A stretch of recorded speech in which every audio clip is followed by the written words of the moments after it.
Bonjour, dans cette capsule, on va continuer la modélisation des boutons poussoirs du véhicule. Lors de la dernière capsule, on avait vu des fonctions de base, donc comment appliquer des propriétés à la pièce, comment positionner la pièce dans l'espace, comment on fait notre première esquisse, la cotation en diamètre et la couleur de la pièce. Dans la capsule 8, on va aborder des notions un peu plus avancées, notamment comment on fait la représentation symbolique des filets, comment on renomme les éléments de l'arbre. On va jouer avec la barre de génération de modèles. On va voir qu'il y a moyen de faire des représentations géométriques des filets. On va voir comment supprimer des fonctions et créer des configurations de pièces. Dans ce cas-ci, les configurations de pièces sont spécialement intéressantes. Si on regarde où on veut aller à court terme, on va vouloir créer le petit assemblage du panneau de commande du véhicule. On voit que dans la dernière capsule, on a créé le bouton, mais il y a évidemment une seule couleur. Si on voulait changer la couleur du bouton, il faudrait passer par vraiment le menu qui est ici, changer la couleur qu'on a appliquée au niveau de la fonction boss extrude 2. Puis à ce moment-là, on est libre de changer pour un bouton vert. Mais le problème avec ça, c'est que ici, le numéro d'article sera plus bon. Donc, on veut éviter de faire ça. On veut avoir une pièce qui fonctionne dans la liste de matériel également. Donc, ça, c'est le bouton rouge. On va évidemment remettre la couleur rouge. Donc, pour être efficace, on va avoir quand même 3 modèles différents parce que chacun des boutons a une couleur différente et un numéro de pièce. Donc, si on ouvre un peu l'arbre, on voit qu'il y a un numéro de pièce. Donc, le 1002, ça se trouve à être le noir. Le 1003, ça se trouve à être le rouge. Et le 1004, ça se trouve à être le vert. Donc, chaque modèle a son numéro de pièce, mais ils partagent la même géométrie. À ce moment-là, l'outil qui est intéressant d'utiliser dans le cas de SolidWorks, c'est les configurations. Quand on a plusieurs configurations de modèles, à ce moment-là, quand on clique en assemblage, on peut changer de configuration. Et pour cette instance-là du bouton poussoir, on peut mettre un bouton rouge, accepter le changement. On a à ce moment-là 2 boutons rouges, puis ça viendrait se refléter dans la liste de matériel. On peut retourner avec le bouton vert. Puis à ce moment-là, on peut passer d'une configuration à l'autre. Donc, comment ça sera fait? Ça va être d'avoir ici des fonctions qui sont activées ou désactivées selon un modèle ou l'autre et qui ont des couleurs différentes, des apparences différentes appliquées au niveau de la fonction qui est supprimée. Donc, ici, pour le même fichier SolidWorks, ici, j'ai une configuration dont la fonction bouton vert n'est pas supprimée. Puis pour une autre configuration, celle-là, c'est la configuration noire. À ce moment-là, la fonction bouton noir n'est pas supprimée. Les deux autres sont supprimés. Donc, on va voir comment renommer les éléments de l'arbre, comment changer leur couleur, puis créer les configurations par le fait même. Parce que quand on fait l'insertion, c'est très rapide. Si on y va par la bibliothèque de conception, on va avoir directement ici un menu qui nous demande si on veut le bouton vert, noir ou rouge. Puis là, à ce moment-là, on peut insérer plusieurs copies de celui qu'on a choisi. Donc là, évidemment, les 3 derniers ici, j'en ai pas besoin. Donc, comme j'en ai pas besoin, je vais les supprimer ici. Pourquoi il ne me laisse pas supprimer mon objet? Je ne sais pas exactement.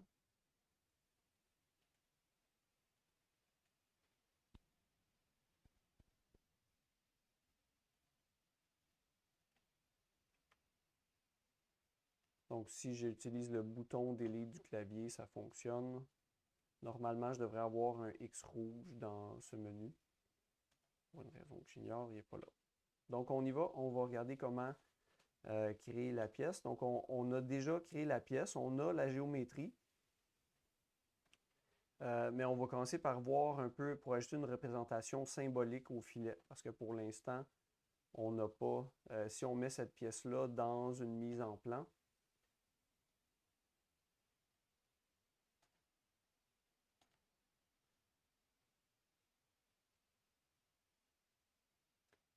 ou en fait celle-là, elle a une représentation symbolique des filets, mais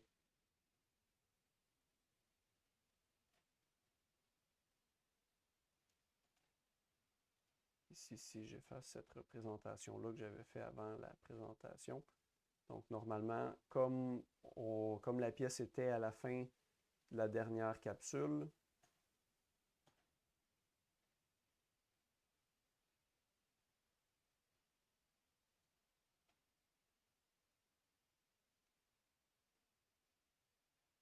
donc on n'a pas de représentation des filets. On a créé de la géométrie qui représente où sont les filets, mais on n'a pas la ligne pointillée qui indique que ce n'est pas simplement un cylindre, mais qu'il y a vraiment des filets. Donc, on va aller voir comment créer cette représentation symbolique. Donc, ça se trouve être une annotation. Donc, on veut aller insérer une annotation, représentation de filetage. Donc, insertion, annotation et représentation de filetage. On demande une arête sur un cylindre. Dans ce cas-ci, ça va être mon arête extérieure, comme c'est un filet mâle. Donc, métrique M12 par 1.75. Ici, si on regarde la spécification, c'est du M12 par 1. Malheureusement, cette spécification-là ne se trouve pas dans la liste de filets standards. Donc, ça se trouve, ce n'est pas un filet standard, mais c'est plus ou moins grave parce que la pièce vient du fabricant déjà avec son écrou. Donc, ce n'est pas quelque chose qu'on a qui est particulièrement dérangeant. Pour ajouter la représentation M12 par 1, il faudrait aller jouer dans des fichiers qui sont un petit peu complexes, qui ne nous intéressent pas pour l'instant. Donc, on va laisser M12 par 1.25 et on va ici laisser l'option jusqu'au prochain en représentation.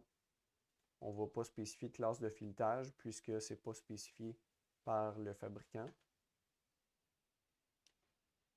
Donc, la représentation s'est ajoutée juste ici. Elle peut être difficile à retrouver, mais ça se trouve à être sous. Donc, si on a cliqué une arête qui appartient à notre évolution, on voit qu'on a ajouté ici représentation de filet, puis on peut retourner l'éditer par ici. Donc, on retrouve nos spécifications ici de représentation de filet. Une fois qu'on a ajouté la représentation de filetage, si on crée une mise en plan de cette pièce,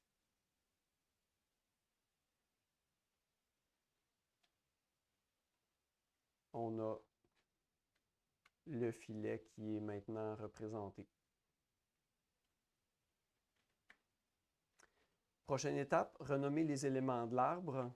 On a vu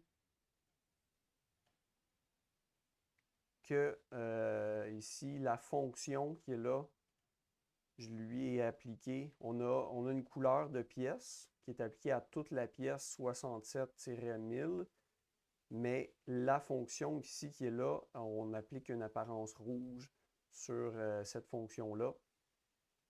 Donc, la fonction, ce qui est en haut a préséance sur ce qui est en bas. Donc, la fonction qui est ici est rouge.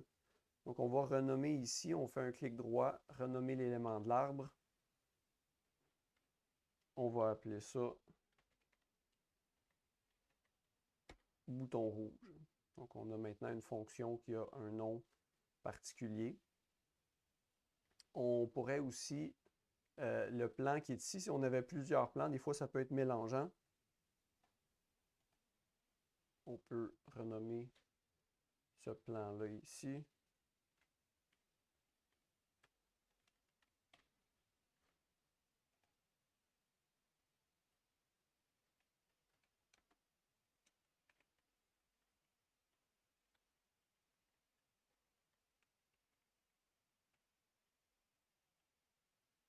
Donc, le plan de connexion électrique, à ce moment-là, quelqu'un d'autre qui ouvre le modèle, ça devient plus évident ce que ça se trouve. Ensuite de ça, la barre de fin de génération de modèle. Donc, c'est la ligne bleue qui est ici. Donc, ça permet de remonter dans le temps. Donc, l'ordre qui est ici, c'est vraiment un ordre temporel. Quand on ajoute les fonctions, il y a vraiment un ordre. Donc, on a commencé par une révolution. Le plan de connexion électrique. On peut le voir apparaître si on a affiché ces éléments-là. Je ne pourrais pas ici laisser la ligne entre la fonction et l'esquisse parce qu'à ce moment-là, la fonction a besoin de l'esquisse. Donc là, on va annuler ça. On va sauter vraiment les deux parce que la fonction qui est là a besoin évidemment de l'esquisse pour être générée. Ensuite, on a fait une symétrie, la révolution des filets, puis on a ajouté le bouton rouge qui est là. Un intérêt de ça, c'est d'ajouter des choses dans le modèle si on s'est dit qu'on avait oublié quelque chose et on veut le rajouter. Par exemple, ici, si on regarde les pattes de connexion électrique, il y a une petite bosse un petit peu plus large. Ce n'est pas sur le dessin technique, mais supposons qu'on avait voulu l'ajouter. La mauvaise façon de faire ça, ça serait de l'ajouter à la fin. Donc là, ici, je m'aperçois que j'ai un filtre de sélection. Donc, la mauvaise façon, ça aurait été de le rajouter à la fin. Par exemple, si je retourne sur mon plan de connexion électrique, je me crée une esquisse.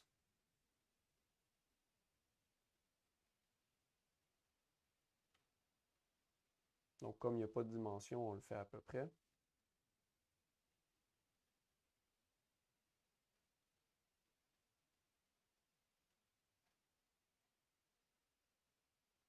On attend patiemment que l'ordinateur décide d'exécuter la fonction.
Donc, si on sort de l'esquisse, on a notre esquisse. On peut générer de la matière. Donc, on pourrait aller jusqu'à la surface d'un côté et jusqu'à la surface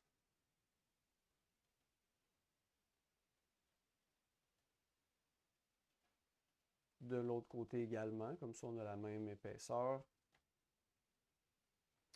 Mais comme on a ajouté la nouvelle fonction après la symétrie, à ce moment-là, la fonction ne peut pas être symétrisée à moins de faire une nouvelle symétrie. Ça commence à rajouter beaucoup de fonctions et c'est pas très logique. Donc, une chose qu'on peut faire,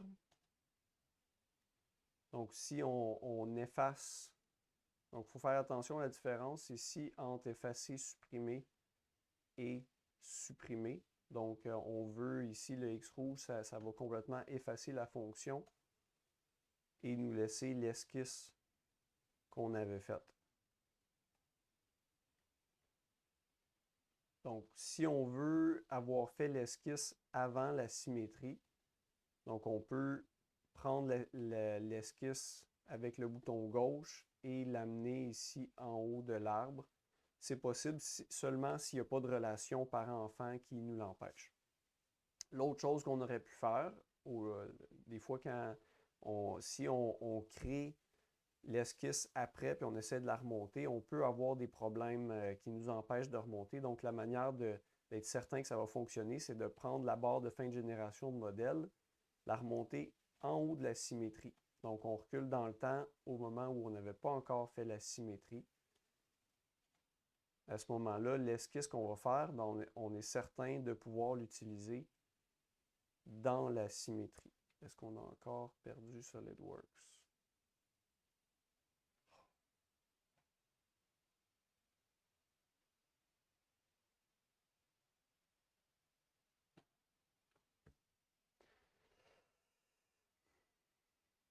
Bon, on recommence.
Donc, on recommence. On peut maintenant on a maintenant une esquisse pour laquelle on peut générer de la matière. Évidemment, on aurait pu modifier l'esquisse de la première fonction, mais le but ici, c'était de montrer là, comment on pouvait ajouter des fonctions au milieu du modèle. Donc, jusqu'à cette surface et dans l'autre direction, jusqu'à cette surface. Et je peux éditer ma symétrie pour, à ce moment-là, au lieu de faire la symétrie de seulement une fonction, je vais ici en haut, dans mon modèle, si je le développe, je vois que j'ai l'autre fonction qui peut être ajoutée à la liste des fonctions à symétriser. Donc à ce moment-là, je vais avoir une symétrie de mes deux fonctions. Ce qu'il ne faut pas oublier quand on utilise la barre de génération de modèle ici, c'est de la ramener jusqu'à la fin. Si on la laisse comme ça ici, ben, il va manquer des pièces. Donc, on a vu comment renommer des éléments de l'arbre, comment manipuler la barre de fin de génération de modèle. Si on veut faire des représentations géométriques de filets, c'est pas désirable généralement, ça va faire un modèle trop lourd, mais il peut y avoir des occasions où vous voulez le faire quand même. Donc à ce moment-là, on a l'option ici dans les fonctions, filetage. Donc si on veut, on peut sélectionner une arête de cylindre. À ce moment-là, on doit indiquer la taille ici. Donc la taille, ça va être metric. Die et tap. Donc tap pour des filets femelles, die pour des filets mâles.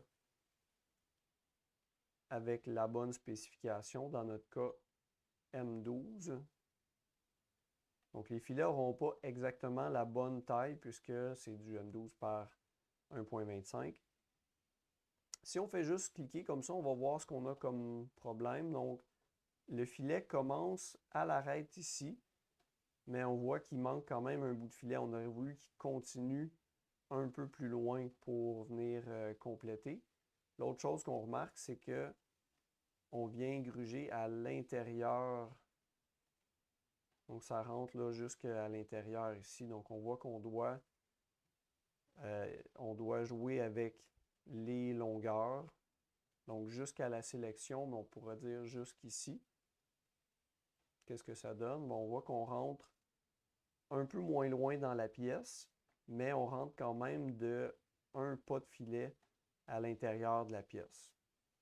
Donc, ce qu'on va faire, c'est de demander de décaler. Par exemple, ici de 1 mm, là, c'est 1 mm trop loin. On clique ici sur la flèche, puis à ce moment-là, on va décaler d'1 mm moins loin. On va en rajouter un petit peu plus.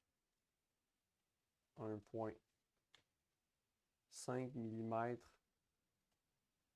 jusqu'à la fin. Donc là, notre filet ne va pas rentrer en interférence. On a ça ici qui reste à régler. Donc, le début était défini par l'arête ici, l'arête qui est sélectionnée en bleu. On peut décaler le départ. Donc là, le décalage vient de se faire dans la mauvaise direction. On va inverser. On va inverser d'un peu plus que le pas. Donc dans notre cas, 1.5 mm. Comme ça, le départ se fait plus loin sur la pièce. Donc on a maintenant une représentation géométrique des filets en une fonction. Si on ajoute beaucoup de ces pièces-là dans un assemblage, ça peut devenir lourd. Au niveau de la pièce, là, le logiciel est capable de générer à l'écran la représentation assez facilement. Mais c'est le genre de choses qu'on ne veut pas nécessairement avoir en tout temps. Donc, ce qu'on peut faire, c'est utiliser la fonction supprimer.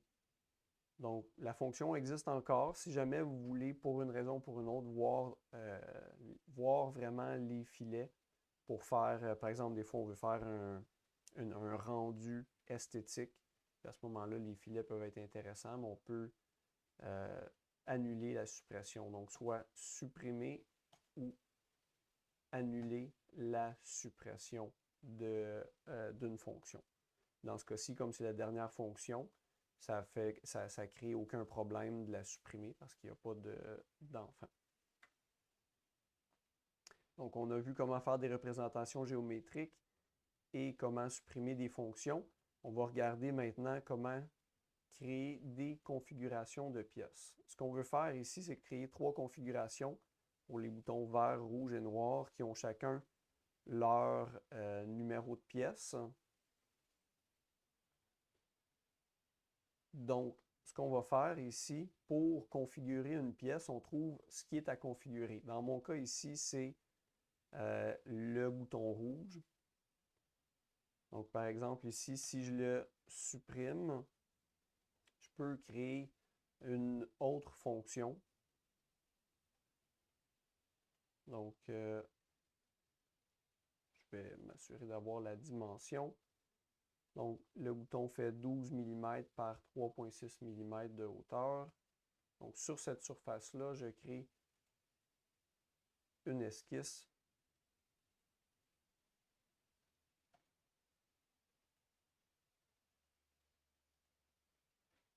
« 12 mm de diamètre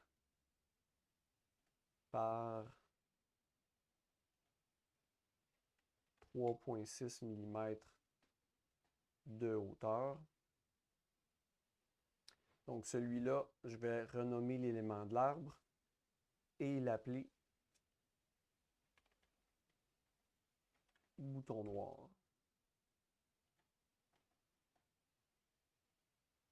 Et je vais changer l'apparence de la fonction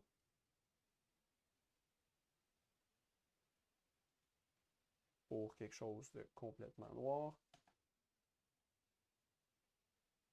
Je vais faire la même. Donc, le bouton noir, je peux le supprimer. Faire la même chose ensuite pour un bouton vert.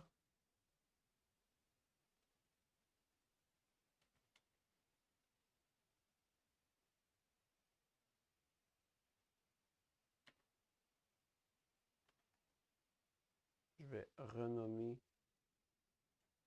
cet élément-là à bouton vert. On va faire un petit enregistrement. Donc là, pour l'instant, ce bouton vert-là n'a pas d'apparence au niveau de la fonction. Donc la seule apparence qu'il y a, c'est au niveau de la pièce, donc le gris de la pièce, mais je peux ajouter une apparence pour la fonction. Donc un bouton vert. Et dépendamment lequel je supprime, je peux à ce moment-là avoir une apparence différente. Maintenant, pour configurer, donc si on veut que ce changement-là se répercute sur le numéro de la pièce puis qu'on puisse changer rapidement en assemblage, on va faire un clic droit sur la fonction qu'on veut supprimer entre une configuration et l'autre, puis on va cliquer ici « Configurer la fonction » dans le menu contextuel. À ce moment-là, le nom de cette fonction, de cette configuration-là ici, on va le renommer.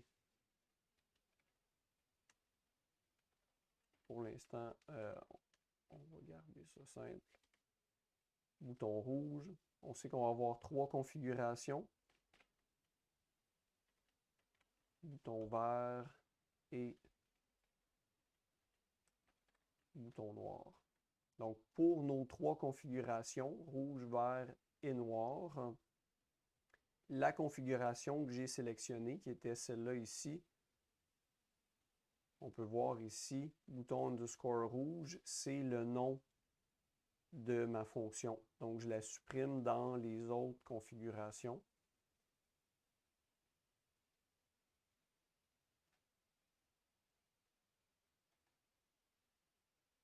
Ensuite, la fonction bouton noir. On pourrait peut-être donner un nouveau nom ici, ce serait peut-être plus facile à suivre. Si on rajoute FCT pour fonction, comme ça on ne se mélangera pas entre le nom de la fonction et le nom de la configuration.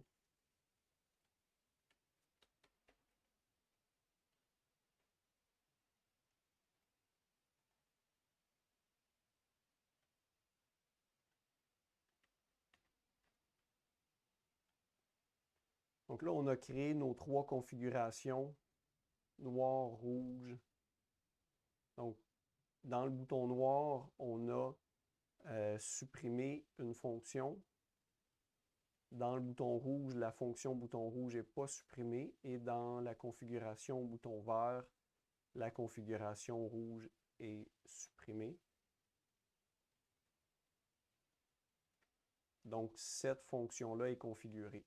Maintenant, si on configure la fonction bouton noir, donc ma fonction bouton noir, je veux qu'elle soit supprimée partout, sauf dans les 2 configurations, sauf dans la configuration bouton noir. Et ma fonction bouton vert, je dois également la configurer. Et je vais supprimer la configuration, la fonction bouton vert partout, sauf dans la configuration bouton vert. Et à ce moment-là, quand je change de configuration, si je vais dans la configuration bouton noir, mes 2 autres fonctions sont supprimées. La fonction bouton noir n'est pas supprimée.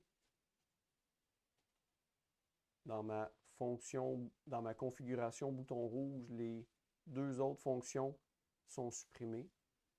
Et dans ma configuration bouton vert, les 2 autres fonctions sont supprimées. Si jamais j'ai fait une erreur, je peux toujours retourner configurer la fonction puis obtenir ici décider si on voudrait supprimer ou non la fonction.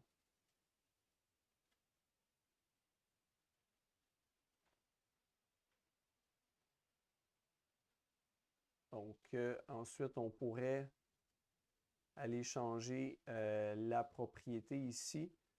Par exemple, numéro de pièce affiché utilisé dans une nomenclature. On ne veut pas afficher le nom du document. On pourrait utiliser un nom spécifié par l'utilisateur. Puis à ce moment-là, on pourrait aller dans 1002 pour le vert. On aurait un nom de configuration qui nous dit quelque chose, bouton noir, et le bon numéro de pièce. Donc, le numéro de pièce en soi, on va aller le chercher dans la nomenclature.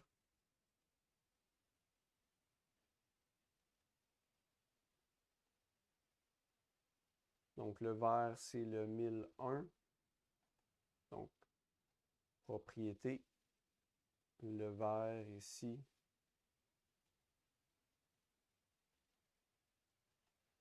« 67-1001.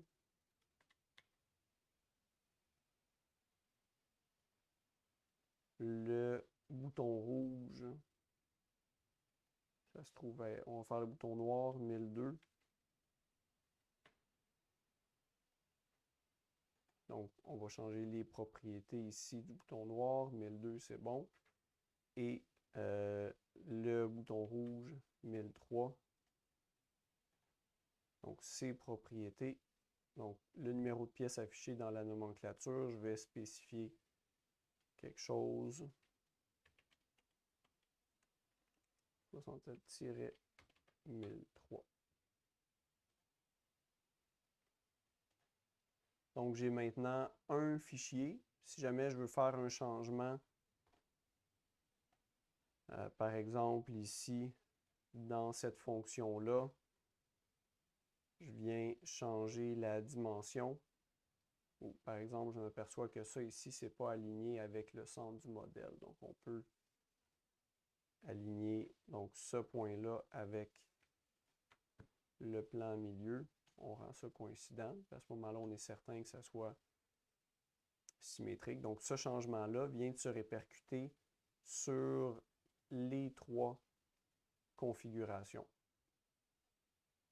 Donc, mon fichier, ça se trouve être 67-100 underscore. Donc, c'est le même fichier pour chacun des trois. Donc, c'est la fin de la capsule 8.